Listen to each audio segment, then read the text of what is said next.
right. Hello, everyone. I'm happy you guys all decided to wake up so early.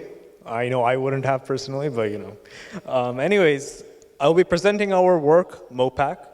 This work's goal is to reduce PRAC overheads through probabilistic activation counting.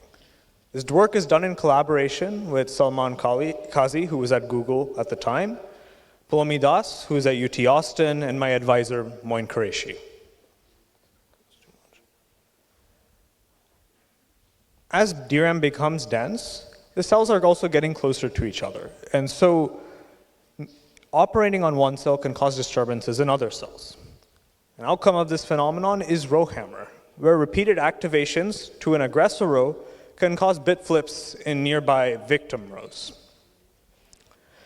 Rowhammer is also a security vulnerability, because one possible attack you can do is using Rowhammer to flip bits in page tables to gain kernel privileges. So we want to defend against Rowhammer, and you can actually do so with just two things. First, you need space or storage to identify and track the number of activations an aggressor row receives. As you can see here, we have row A, which has received one less activation than the Rowhammer threshold, or TRH. Let's say I activate row A once. So now its activation counter reaches TRH. I need to do something about this. So now the second thing I need is time to perform aggressor row mitigation. This involves refreshing the victim row surrounding the aggressor row. After we perform these victim refreshes, we can reset row A's activation counter. Now, tracking and mitigation can be done either in the memory controller or it can be done in DRAM. For this presentation, we'll be focusing on in-DRAM Rowhammer defenses. And for space, in-DRAM Rowhammer defenses use additional SRAM, or typically use additional SRAM inside DRAM. And to find time for mitigation, they usually take some time during refreshes, which occur every 3.9 microseconds. Prior works on these in-DRAM Rowhammer defenses include optimal trackers, such as ProTRR and Mithril. While these trackers are secure, they're not exactly practical, because they require hundreds or thousands of SRAM entries to track aggressor rows. It's very hard for DRAM vendors to add this much SRAM inside DRAM. So what if we just reduce the amount of SRAM we use? This is where industry proposed low-cost trackers using TRR, which only use a handful of entries. But as you can imagine, while these trackers are practical, they're not secure, and they got quickly broken by attacks such as Trespass and Blacksmith. So if we look at what happened with these two types of trackers, we'll think, okay, we need a lot of counters to accurately deal with Rowhammer, but we can't be using SRAM because it's too expensive. So to this end, JDIC recently proposed the PRAC plus ABO framework. PRAC now specifies that each DRAM row has a 2-byte activation counter, also in DRAM. This effectively solves the space problem for tracking. If an aggressor row's counter is too large, let's say it's greater than some alert threshold, DRAM can always trigger an ABO, which gives DRAM a dedicated 350 nanoseconds so it can do aggressor row mitigations. This solves the problem of finding time for mitigation. So PRAC plus ABO is a very principal framework for tackling Rowhammer, and recent implementations of PRAC, such as MOTE and QPRAC, are very effective. In fact, they see no mitigations for Rowhammer thresholds of 250 and higher. But as always, there's a catch. The key problem with PRAC is that it increases pre-charge latency and, as a result, read latency. When I want to access a row that's currently not open, without PRAC, what I would do is that I would close the currently open row. This is a pre-charge, and it would take 14 nanoseconds. I'm going to open the row I want, and then I'm going to read from it. In total, this entire process is 42 nanoseconds. With PRAC, pre-charge is out now 36 nanoseconds long. The main reason for this is because when I go to close a row, I now have to increment its activation counter. This involves executing a read modify write. Opening the row I want and reading it are the same latency, but because of this very significant 2.5x increase to pre-charge latency, this also significantly can increase read latency by 1.5x. And the result of these increases is that PRAC causes about a 10% slowdown, regardless of Rowhammer threshold. And a key question is that if the slowdowns of PRAC are so high, will industry be willing to adopt it? And PRAC is a very nice defense against Rowhammer, and it's very secure, as we've seen with recent implementations. So even if we want to adopt it, we ideally don't want to pay this 10% slowdown. The goal of our work is to reduce the slowdowns caused by these PRAC counter updates. So as an example, let's just look at these two rows. We have row A, which is clearly an aggressor row. It's received 1,000 activations. It's been updated 1,000 times. And you have row B, which has only received a measly 10 activations. Just by looking at the number of activations these rows have received, it's very clear which one is the aggressor row. We're going to need to issue an ABO for row A since it's exceeded the alert threshold. Now, I want everyone to think a little bit, right?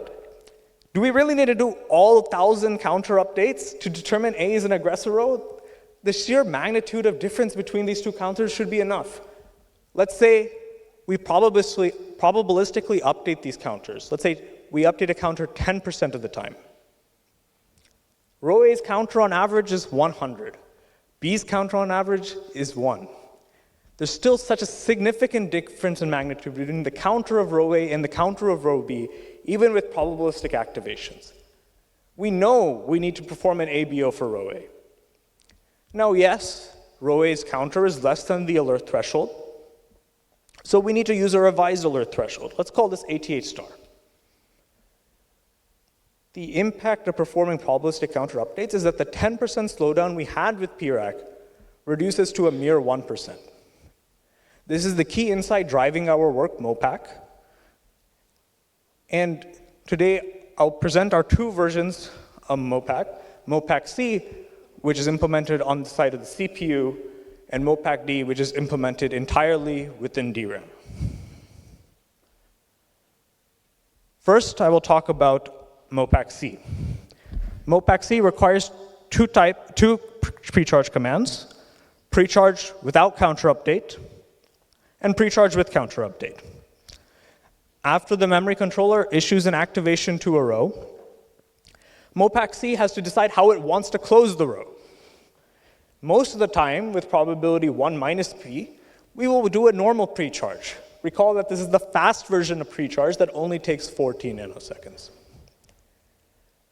Very rarely we want to do a pre-charge with counter update, because this is the slow version of pre-charge. It takes 36 nanoseconds. As mentioned before, since we're doing probabilistic activation counting, we need to revise our alert threshold.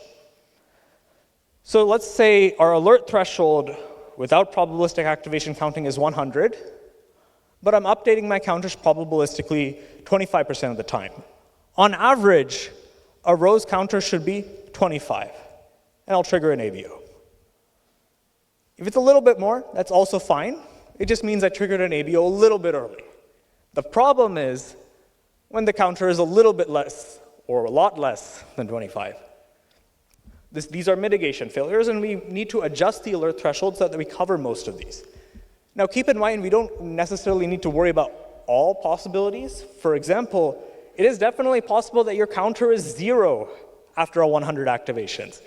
But it's so astronomically improbable, we shouldn't really worry about it. So we choose a modified alert threshold for MoPAC that corresponds to a mean time to failure of 10,000 years, which is about the natural rate of failure in DRAM. In our studies, we found that an 88 star of around 20 is sufficient for gaining the most benefits. And this also means that higher Rowhammer thresholds can use much lower update probabilities.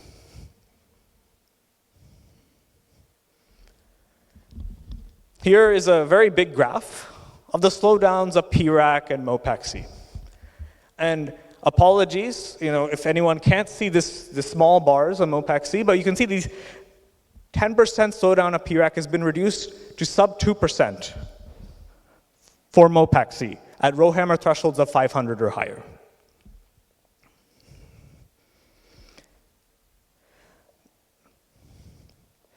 So Rowhammer is a DRAM problem at the end of the day. And ideally, we would like DRAM vendors to solve the DRAM problem, or we want Rowhammer to be solved within DRAM. And we have a solution for this too. It's called MoPAC-D, or DRAM-side MoPAC. Once DRAM receives an activation, MoPAC-D will decide with probability P if it wants to update its counter. If we decide we do want to update its counter, we're going to enqueue the row into a FIFO called the sampled row queue, or SRQ. Once every refresh, we're going to dequeue one of the entries from the SRQ and update the corresponding row's counter. Now you may think, one update per refresh is rather slow. It's very possible I may sample multiple rows between two refreshes. The queue will quickly fill up, and if the queue is full, I can't accept any new activations. They would have nowhere to go. Recall what the purpose of ABO is for. Typically, defenses will use ABO for aggressor row mitigation, but it's really something that can be used to provide DRAM time to do anything it wants for 350 nanoseconds. Our key insight is that we can leverage ABO to perform SRQ updates. In fact, we use ABO to perform 5 updates for 5 rows. As MoPAC-D does probabilistic activation counting, like MoPAC-C, it has to use a similar ATH star. But I think most importantly in all of this is that MoPAC-D requires no timing changes.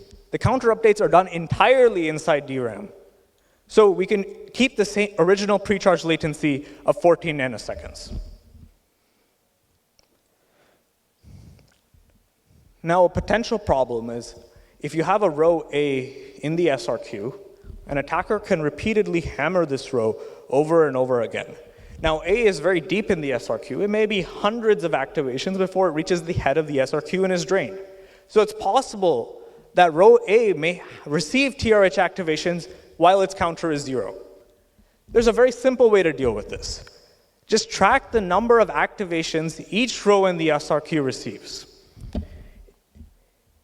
As a row is activated, we just keep incrementing this counter, and once it reaches 32, MoPAC-D triggers an ABO, removes A from the SRQ, and updates its counter. If the counter is too large, we can go ahead and do aggressor row mitigation as well.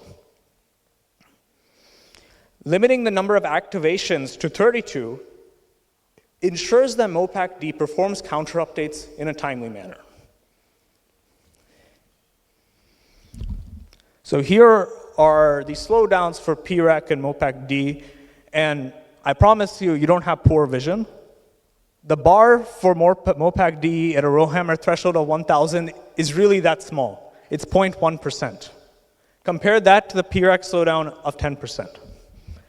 In fact, for thresholds of 500 and larger, MoPAC-D slowdowns are sub 1%.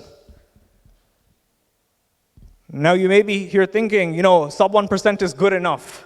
What more could we possibly do? We have one more optimization. This entire time, we've been only using one probability to determine whether or not we want to activate a counter. But note that most rows actually only receive a few activations. If a row is an aggressor row, it's going to receive hundreds of activations, thousands of activations, and its activation counter, even with probabilistic act counting, will be non-zero. If it's a benign row that only receives few activations, 5 or 10, its counter is probably 0. We leverage this insight so that when we try to insert a row into the SRQ, we check its counter. The counter is 0, we'll insert it with probability p over 2. Otherwise, insert it with probability p. This very simple optimization reduces MoPAC D slowdowns to practically nothing for Rowhammer thresholds of 500 and larger. In conclusion, the DRAM industry is undergoing very major changes by introducing PRAC and ABO as a framework. And while implementations of PRAC are very effective, the increase to pre-charge latency is rather significant and causes a 10% slowdown. The key insight of our work is that we don't have to do all the counter updates. It's sufficient to probabilistically update counters because we can still identify who the aggressor rows are, and we can issue ABOs accordingly. We propose 2 variants of MoPAC-C, which performs counter updates on the memory controller side, and MoPAC-D, which determines which counter updates to do entirely inside DRAM and requires no timing changes. Our studies show that MoPAC reduces the slowdowns of PRAC to sub 1% for Rowhammer thresholds of 500 and higher. Thank you. I'm happy to take any questions.